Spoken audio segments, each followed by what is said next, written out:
ഇന്ന് നമുക്കൊരു ഫിഷ് മോളി ഉണ്ടാക്കാം. 1 കിലോ ഫിഷ് ആവോലി മീനാണ് എടുത്തിരിക്കുന്നത്. ഇത് മാരിനേറ്റ് ചെയ്യാൻ വേണ്ടി 1 ടീസ്പൂൺ കുരുമുളക് പൊടി, 1/4 ടീസ്പൂൺ മഞ്ഞൾപ്പൊടി, ആവശ്യത്തിനുള്ള ഉപ്പും നാരങ്ങാനീരും 1 ടീസ്പൂൺ നാരങ്ങാനീരും ചേർത്ത് നമുക്ക് ഈ മീൻ മാരിനേറ്റ് ചെയ്ത് വയ്ക്കാം. ഈ മീൻ നമുക്കൊരു 10 മിനിറ്റ് മാരിനേറ്റ് ചെയ്ത് വെക്കാം.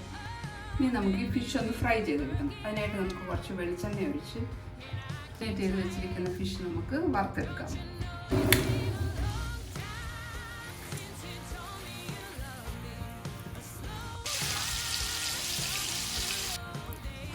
ഈ മീൻ വറുത്തെടുത്ത എണ്ണയിലോട്ട് തന്നെ നമുക്ക് 2 ഏലക്ക ഒന്ന് പൊട്ടിച്ചത്, 2-3 കുരുമുളക്, 2-3 ഗ്രാമ്പൂ, ഇച്ചിരി പട്ട, ഇതെല്ലാം കൂടെ ചേർത്ത് നമുക്ക് പൊട്ടിക്കാം. വെള്ളത്തിലരിഞ്ഞിരിക്കുന്ന ഇഞ്ചി 1 സ്പൂണ്, 1 സ്പൂൺ വെളുത്തുള്ളി ചെറുതായിട്ട് അരിഞ്ഞത്, 3-4 പച്ചമുളക് ചെറുതായിട്ട് അരിഞ്ഞത്, ഇത് ചേർത്ത് ഒന്ന് വഴറ്റാം. എന്നിട്ട് കുറച്ച് കരിയാപ്പില ഇടാം. എന്നിട്ട് 1 സവാള നീളത്തിൽ അരിഞ്ഞതും കൂടെ ഇതിലേക്ക് ചേർക്കാം.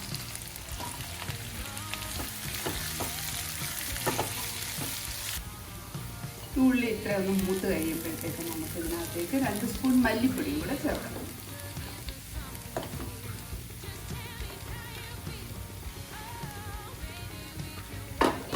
ഇതൊന്ന് ശരിക്കും മൂത്ത് കഴിയുമ്പോൾ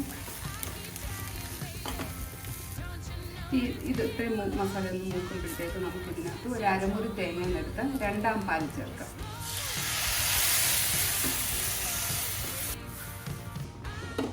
തേങ്ങാപ്പാൽ ഒഴിച്ചിട്ടൊന്ന് തിളച്ച് കഴിയുമ്പോഴത്തേക്ക് നമുക്ക് ഈ ആദ്യം വറുത്ത് വെച്ച മീനെല്ലാം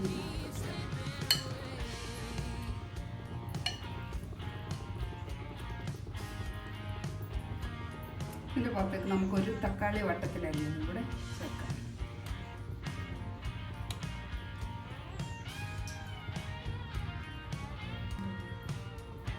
കുറച്ച് കരിയാപ്പിലയും കൂടിയിട്ട് നമുക്കിതൊന്ന് അടച്ചു വയ്ക്കാം. ഒന്ന് അടച്ചു വെച്ച് 5 മിനിറ്റ് ലോ ഫ്ലെയിമിലിരുന്ന് ഒന്ന് വേവും.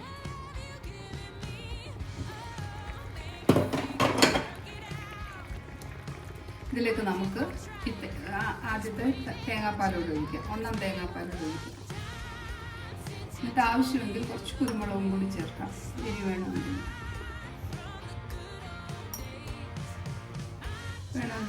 കുറച്ച് ഉപ്പൂടെ ചേർക്കാം. ടേസ്റ്റ് നോക്കിയിട്ട് ടേസ്റ്റി ആയിട്ടുള്ള ഫിഷ് മോളി തയ്യാർ.